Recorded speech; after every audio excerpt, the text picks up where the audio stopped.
So hello guys, welcome to my channel nursing study with Taqwa. So आज का जो video है ये बहुत ही ज़्यादा हेल्पफुल रहने वाला है उन स्टूडेंट्स के लिए जो बीएससी या फिर जीएनएम या फिर नीट्स की प्रिपरेशन कर रहे हैं, बिकॉज इसमें हम कंप्लीट करने वाले एक्सक्रीटरी सिस्टम वाला है। सो स्टार्ट करने से पहले प्लीज़ लाइक एंड शेयर करना मत भूलेगा। तो स्टार्ट करते हैं हमारे एक्सक्रीटरी सिस्टम को। सो इससे पहले वाले वीडियो में हमने कवर कर लिया था जो किडनी सिस्टम है, इसका इंट्रोडक्शन पार्ट, और उसमें जो हमने पढ़ा था कि किडनी जो है वो किस कलर की होती है, उसकी शेप क्या होती है, लाइक उसकी लेंथ क्या होती है, उसके अपीयरेंस के बारे में हमने प्रीवियस वीडियो में कंप्लीट कर लिया था। अगर किसी स्टूडेंट ने वो मिस किया है तो आप जाके उसको पहले देख सकते हो। तो आज की वीडियो में जो है हम कवर करने वाले हैं introduction internal structure of kidney, यानी जो भी किडनी है इसका इंटरनल स्ट्रक्चर जो है उसको हमें डिटेल में देखना है इस वीडियो में। सो स्टार्ट करते हैं। हम देख सकते हो ये किडनी जो है इसके यहाँ से एक नॉच है, ठीक है। इस नॉच को हम बोलते हैं हिलम, ठीक है। नॉच कॉल्ड हिलम, ठीक है। किडनी के यहाँ से एक नॉच होता है, उस नॉच को बोलते हैं हिलम, ठीक है। Through which ureter and blood vessels and nerve inter, यानी यहाँ से जो है इस नॉच के थ्रू ब्लड वेसल्स भी और जो यूरेटर है ये इंटर होता है, ठीक है। सो inner to the hilum is broad and funnel shaped space called pelvis, ठीक है। जो हमारी यहाँ से जो ये यूरेटर और जो ये ब्लड वेसल्स जहाँ से ये होती है, ठीक है। सो इसके इनर यानी अंदर वाली साइड में जैसी होती है फनल शेप जैसी स्पेस होती है, उस स्पेस को हम बोलते हैं रीनल पेल्विस, ठीक है। सो इसको अच्छे से समझने के लिए हम पहले स्ट्रक्चर पे जाते हैं ताकि हमें पूरा अच्छे से ये समझ आ जाए ये कहना क्या चाह रहा है, ठीक है। तो हम ये आप स्ट्रक्चर देख सकते हो, इसका कहने का मतलब क्या था। यहाँ से आप देख सकते हो ये नॉच जो है हमने अभी पढ़ा, इसमें क्या होता है जो भी रीनल वेन्स या रीनल पेल्विस या यूरेटर जो भी हमारा है ये इस नॉच के थ्रू जो होता है इंटर होता है, ठीक है। आप देख सकते हो ये जो किडनी है, ठीक है, इसके ऊपर एक कवरिंग होती है, ठीक है। उस कवरिंग को बोलते हैं रीनल कैप्सूल, ठीक है। एक कवरिंग होती है, ये आप देख सकते हो ऊपर से इसको एक कवरिंग है, इस कवरिंग को बोलते हैं रीनल कैप्सूल, ठीक है। और एक पार्ट जो हमारा पार्ट है, लाइक हमारे अंदर जो है हार्ट है, ठीक है, हार्ट के ऊपर भी एक अपनी लेयर होती है, एक अपनी कवरिंग होती है, उसको बोलते हैं पेरिकार्डियम, ठीक है। सो उसके ऊपर जो लेयर होती है, हार्ट के ऊपर जो लेयर होती है उस लेयर को बोलते हैं पेरिकार्डियम, ठीक है। और उसके बाद हमारे अंदर जो लंग्स है उसकी एक अलग कवरिंग है, उसके ऊपर एक अलग लेयर है, उस लेयर को बोलते हैं पेरिवाइल फ्लूइड, ठीक है। सो ये आपको पता होनी चाहिए। जो हमारा हार्ट है उसके ऊपर जो कवरिंग होती है उसको बोलते हैं पेरिकार्डियम, एंड जो हमारी लंग्स होते हैं लंग्स के ऊपर एक अलग कवरिंग होती है, उस कवरिंग को बोलते हैं हम, तो उसको हम बोलते हैं पेरिवाइल फ्लूइड, ठीक है। सो वैसे ही हमारी जो किडनी है, किडनी के ऊपर भी एक कवरिंग होती है, एक लेयर होती है, उसको बोलते हैं कैप्सूल, ठीक है। सो जो ये लेयर होती है उसके बाद एक इनर लेयर भी होती है। यहाँ से आप देख सकते हो बहुत सारी स्पेस यहाँ पे दिखाई दे रहा है आपको, तो इस स्पेस को जो बोलते हैं इसको बोलते हैं कॉर्टेक्स, ठीक है। इस बाद जो ये स्पेस है, यहाँ से जो स्पेस है इसको बोलता है मेडुला, ठीक है, मेडुला, ठीक है। सो आप देख सकते हो कॉर्टेक्स और मेडुला के बीच में जो है ये है पैरामाइड्स, इनको बोलते हैं हम पैरामाइड्स। यह आप देख सकते हो पैरामाइड्स के बीच में भी एक लेयर, एक बहुत सारी स्पेस प्रेजेंट है, इस स्पेस को हम बोलते हैं रीनल कॉलम, ठीक है, या हम बोल सकते हैं कॉलम ऑफ बॉटनी, ठीक है। सो आपके एग्जाम में पूछा जा सकता है, अगर आप शॉर्ट आंसर टाइप अगर क्वेश्चंस आ गए तो आपको ये पूछा जा सकता है कि जो पिरामिड्स है, पिरामिड्स के बीच में जो स्पेस होती है उस स्पेस को क्या बोलते हैं। तो आपको पता होनी चाहिए पिरामिड्स के बीच में जो स्पेस होती है उसको बोलते हैं रीनल कॉलम या कॉलम ऑफ बॉटनी, ठीक है। सो उसके बाद हमसे फिर से ये फनल शेपर्ड जो हमने अभी पढ़ा, फनल शेपर्ड, तो ये है हमारा फनल शेपर्ड। इस फनल शेपर्ड के यहाँ से एक स्पेस है, इसको बोलते हैं मेजर कैलविक्स, ठीक है। फिर यहाँ से बहुत ज्यादा है तो इसको बोलते हैं मेजर, इसको बोलते हैं माइनर, इसको बोलते हैं माइनर यानी बहुत कम होता है, और इसको बोलते हैं मेजर यानी बहुत ज्यादा होता है, ठीक है।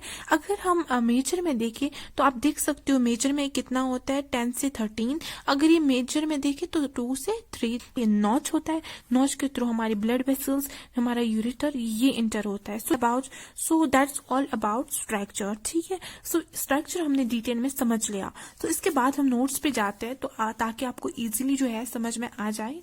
तो ये हमने स्ट्रक्चर में अब देख लिया कि किडनी के यहाँ से एक नॉच होता है, ठीक है। उस नॉच को हम हीलम बोलते हैं। इस हीलम के थ्रू क्या होता है, हमारी यूरेटर, हमारी ब्लड वेसल, हमारे नर्व्स जो है यहाँ से ये इंटर होती है।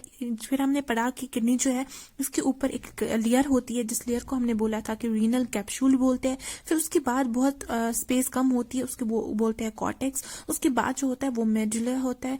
मेडुला के बीच में जो होता है मेडुलरी पैरामाइड्स होती है, और मेडुलरी पैरामाइड्स में जो है एक स्पेस होती है, प्रेजेंट होती है, जिस स्पेस को बोलते हैं रीनल कॉलम। सो यहाँ बोलते हैं कॉलम ऑफ बटनी। सो ये renal capsule is the outer layer of the kidney. यानी ये हमने अभी स्ट्रक्चर में जब देख लिया था कि किडनी के ऊपर एक लेयर होती है, उस लेयर को हम बोलते हैं, क्या बोलते हैं, रीनल कैप्सूल। वैसे ही हार्ट के ऊपर भी एक अलग लेयर होती है, उसको क्या बोला था मैंने, पेरिकार्डियम, ठीक है। वैसे ही लंग्स के ऊपर भी एक लेयर प्रेजेंट होती है, उस लेयर को बोलते हैं पेरिफाइल फ्लूइड। सो हर एक पार्ट के ऊपर एक क्या होती है, एक लेयर प्रेजेंट होती है, एक अलग लेयर प्रेजेंट होती है। सो वैसे ही एक किडनी जो है इसके ऊपर भी एक लेयर प्रेजेंट होती है, जिसको बोलते हैं रीनल कैप्सूल। लेकिन जो ये रीनल कैप्सूल है, इसके बाद हम पढ़ते हैं, जो ये रीनल कैप्सूल है ये दो जोन्स में हम डिवाइड करते हैं। One is outer zone and another is inner zone, ठीक है। सो जब हम आउटर जोन में देखते हैं, हमने अभी पढ़ा, जब हमने किडनी का स्ट्रक्चर देखा, अभी आपने जब स्ट्रक्चर देखा तो हमने उसमें देख लिया था कि रीनल कैप्सूल के बाद एक लेयर होती है जिसको बोलते हैं हम कॉर्टेक्स, ठीक है। सो उसमें हमने ये डिटेल में बात कर ली थी कि एक लेयर होती है उसके बाद प्रेजेंट, जो एक्सटेंड होती है मेडुला से और मेडुलरी पैरामाइड से। सो उसको बोलते हैं हम, क्या बोलते हैं, कॉर्टेक्स। और जो उसके बाद जो होता है उसको बोलते हैं रीनल कॉलम। उनके बीच में जो एक कॉलम प्रेजेंट होता है उसको बोलते हैं रीनल कॉलम या कॉलम ऑफ बटनी, ठीक है। तो ये सब वही बता रहा है। तो उसके बाद एक इनर जोन भी होता है जिसको हम बोलते हैं मेडुला। तो ये सब चीजें हमने अभी स्ट्रक्चर में डिटेल में समझ लिया था, ठीक है। सो इसके बाद हमें पढ़ना है स्ट्रक्चर ऑफ नेफ्रॉन, ठीक है। Each kidney has nearly 1 million of complex tubular structure called nephrons, ठीक है। हमारी जो ये किडनी होती है, ठीक है, इसमें ये जो स्ट्रक्चर होती है इसमें जो है मिलियन नेफ्रॉन्स प्रेजेंट होती है, ठीक है। उसको हम बोलते हैं, जो ट्यूबुलर स्ट्रक्चर के होते हैं उसको हम बोलते हैं nephrons, which are functional unit. जो हमारे फिर नेफ्रॉन्स है ये हम टू में डिवाइड करते हैं। One is glomerulus, other is renal tubule, ठीक है। Glomerulus and renal tubule. Each nephron is capable of forming urine. हर एक नेफ्रॉन जो है वो कैपेबल है किसके, फॉर्मिंग यूरिन के कैपेबल है, ठीक है। So glomerulus is a tuft of capillaries formed of a renal artery. जो ये ग्लोमेरुलस होती है ये क्या होती है, टफ कैपिलरीज होती है, जो क्या होती है फॉर्म्ड होती है हमारे एफरेंट आर्टरियोल से। And find a branch of renal arteries, ठीक है। इसमें क्या होती है, branch of renal artery which takes away blood from the kidney, ठीक है। तो ये सब चीजें अभी आपको समझ में नहीं आई होगी, ठीक है। तो इसको समझने के लिए हम फिर से स्ट्रक्चर पे जाते हैं ताकि आपको अच्छे से जो है समझ में आ जाए। सो आप ये देख सकते हो, आपकी जो एनाटॉमी बुक है इस पे ये स्ट्रक्चर दिया हुआ है जिसको आपको समझना बहुत ही ज्यादा इंपॉर्टेंट है। अगर ये स्ट्रक्चर आपको समझ में आ जाता है तो आगे जितना भी आप पढ़ लोगे आपके लिए बहुत इजी होगा उसको अंडरस्टैंड करना। लेकिन बहुत सारे स्टूडेंट्स इस स्ट्रक्चर को देख के ही जो है डर जाते हैं, बिकॉज ये स्ट्रक्चर जो है बहुत ही टफ लग रहा है आपको देखने में ही। तो इसलिए जो है इसके लिए मैंने एक ट्रिक लाई है, एक छोटा सा स्ट्रक्चर लाया है जिसको जो है डायग्राम लाया है। तो चलते हैं उस डायग्राम पे। तो ये है वो छोटा सा डायग्राम जिसको आपको समझना है, ठीक है। सो यहाँ पे सबसे ऊपर जो है इसको बोलते हैं ब्रोमेंस कप। ये जो कप शेप है इसको बोलते हैं ब्रोमेंस कप। यहाँ से जब ये आता है इसको बोलते हैं पीसीटी यानी प्रोक्सिमल कनेक्टिंग ट्यूब्यूल। जब भी यहाँ से आता है इसको बोलते हैं लूप ऑफ हेल्ने। उसके बाद जो है ये होता है अपर कॉर्टेक्स एंड इनर मेडुला, ठीक है। अपर कॉर्टेक्स एंड इनर मेडुला, ठीक है, जो हमने अभी देख लिया था।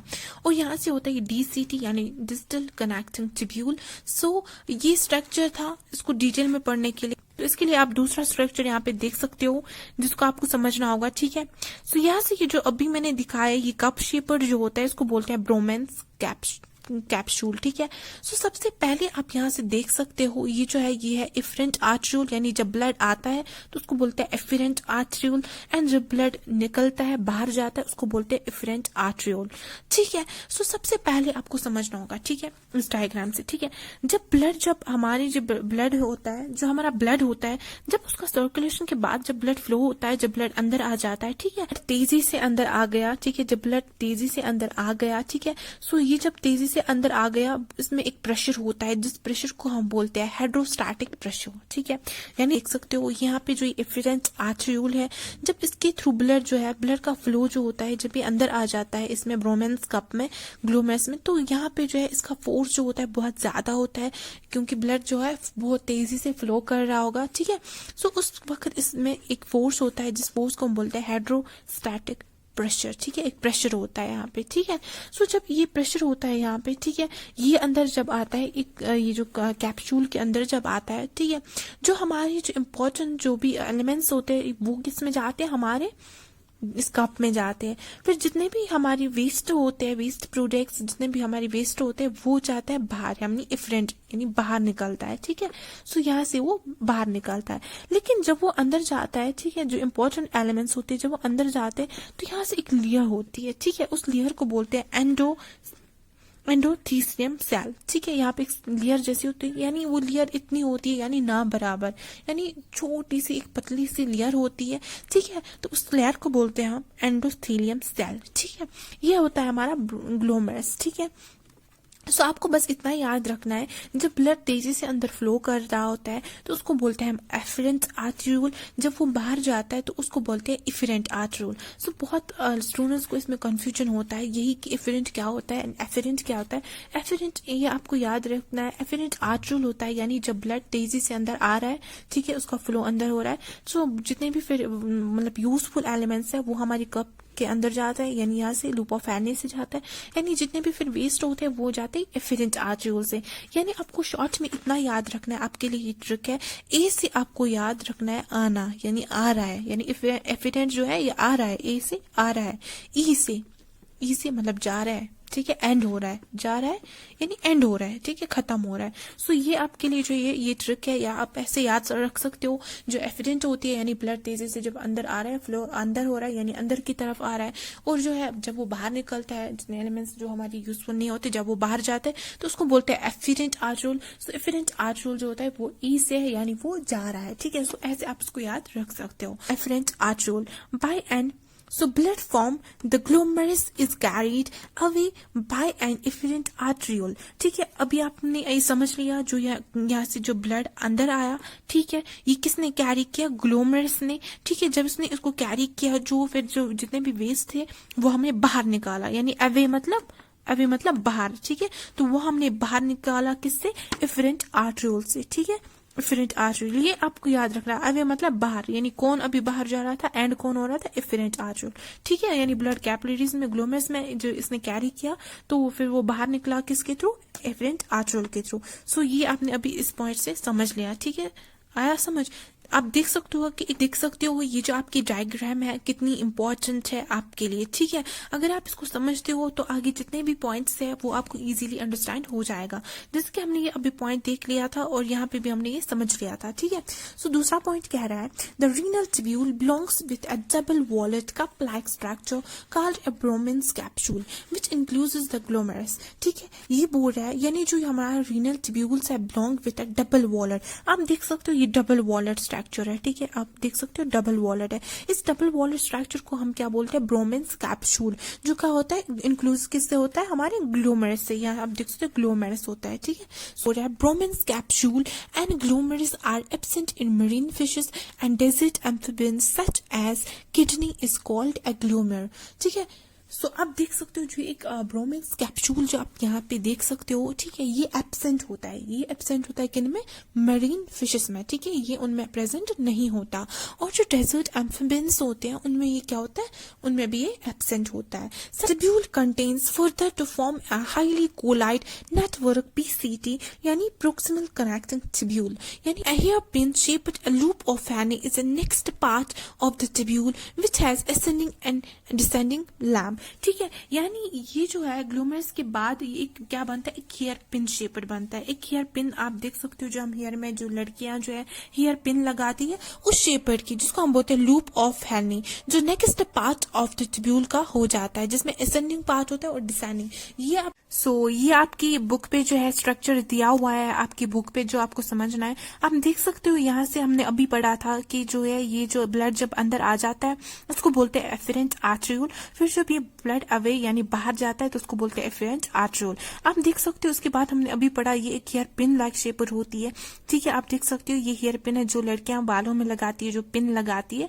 तो उस शेपर की ये बन जाती है आगे, ठीक है। आप देख सकते हो, ठीक है। तो यहाँ से बीच में इसकी स्पेस होती है जिसको बोलते हैं ब्रोमैन स्पेस। उसके बाद हमने समझ लिया था जो प्रोक्सिमल ट्यूब्यूल होता है, ठीक है, जिसके अंदर जो जितने भी यहाँ पे एक स्पेस होती है। फिर हमने पढ़ा कि जब जितने भी जो प्रोडक्ट्स होती है जब वो अंदर जाते हैं, ठीक है, तो वो प्रोक्सिमल ट्यूब्यूल के थ्रू, ठीक है। सो यहाँ पे आप देख सकते हो ये सेल्स होती है, सुकेंस एपिथेलियम सेल्स होती है। उसके बाद दूसरी लेयर जो होती है ये क्या होती है, जो ये लेयर होती है तो ये बीच में जो है इसको बोलते हैं सुकेंस, यहाँ पे दिया हुआ है, ठीक है। सो इसके बाद जो बीच वाली लेयर होती है इसको क्या बोलते हैं, ग्लोमेरुलर एपिथेलियम सेल, ठीक है।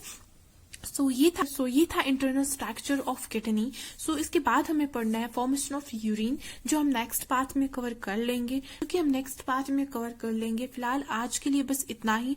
आई होप आपको ये समझ में आ गया होगा। अगर कहीं पे भी आपको डाउट लगता है तो आप मेरे कमेंट सेक्शन में मुझसे पूछ सकते हो। जितने भी मेरी हैंड रिटन नोट्स है वो आपको मेरे टेलीग्राम चैनल पे मिल जाएंगे, जो डिस्क्रिप्शन बॉक्स में दिया होगा, वहां से आप उसको डाउनलोड कर सकते हो। सो फिलहाल आज के लिए बस इतना ही। Thank you for watching.